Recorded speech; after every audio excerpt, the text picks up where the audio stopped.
Like any other cutting tool, an axe works at its absolute best and most efficient when it's sharp. However, I want to quantify what I mean by sharp. There are a lot of videos and books about sharpening an axe to a razor sharp, forearm shaving sharp, and that's not really what I'm going to cover here. While that might be useful with a hatchet with which you're going to do a little bit of woodworking, a good working axe needs what I like to call a workman-like edge. It's crisp, it's clean, it comes to a very exact edge, but it doesn't need to be honed into a razor sharp, because keep in mind you're chopping wood, which is almost always embedded with dirt, grit, gravel. Even a standing tree has a lot of residue stuck inside the bark.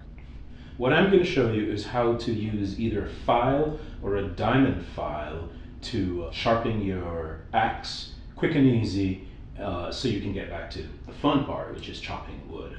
So I find that the best setup for me is to have my axe held by a vise, because it's really a two-handed job. You can sort of struggle through pinning it with one hand and filing with the other, but this vise comes in super handy. And this particular vise, which is our big mechanics vise, has a set of pipe jaws in the lower area underneath, and that's perfect for round or semi-round objects like the axe handle. So I've got it solidly viced up here, and the two really good choices for sharpening are, this is our mill file, but you may also choose to use this double-sided diamond file. One side is 300 grit and the other is 600 grit. Both are super effective. The advantage of perhaps the diamond file is that because it's two different grits, you have the opportunity to use it on a few other sharpening jobs. If you have a machete you need to keep tuned up, or even something like garden shears or pruners, this would come in a lot handier than a mill file, which is a much cruder but fast working tool. So in order to keep track of the effectiveness of my filing and knowing that I'm really sharpening the edge, I don't really worry about angles. I just worry about working right on the edge of the axe. So I use a Sharpie or some sort of marker and put a black mark along the edge there. And my goal is to remove metal where it matters, which is right where the two surfaces meet at the edge. I don't stress too much about the angle. I simply watch where the metal becomes bright and adjust my stroke based on that. So here you can see I'm nailing my angle just right. Had I maybe had it up too much, you see where the bright metal exposes way up here in the cheek.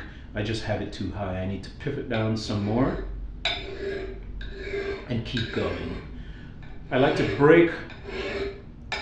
break up the edge into sections. So I'm working from the absolute bottom of the edge up to the middle, and then I transition and I'm doing just the middle.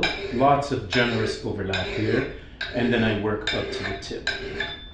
And in close inspection you can see a very consistent bright line of exposed metal along the edge. I'll do that for a minute or so, then I'll flip it over and do the other edge. You want to work both edges simultaneously. If I'm working with the diamond file, it's the same thing, just slightly different ergonomics. This axe has been well cared for and is in good shape, so I don't even need to start at 300 grit. If it had some nicks in it or had, been abused, I might start there, but since it's already in good shape, if I was using the diamond file, my action would be the same, and I'd be using the 600 grit because it's just a maintenance, a touch-up filing job. I work my way from the bottom to the top, and remember to flip it over and do the same amount of work on the other side so you keep the edges symmetrical when you sharpen. If you are using a file, eventually the grooves in the face of the file will be clogged with metal bits, because essentially that's what you're doing. You're removing metal and reshaping the edge. And maintenance every couple of minutes is just as simple as using a wire brush to clean out the grooves in the file. I'm pulling the brush across the file in the exact same direction that the grooves go, and that cleans them out so the aggressiveness of the cutting grooves remains in good working order. And that's it. It's fairly easy. Give it a try, and good luck with yours.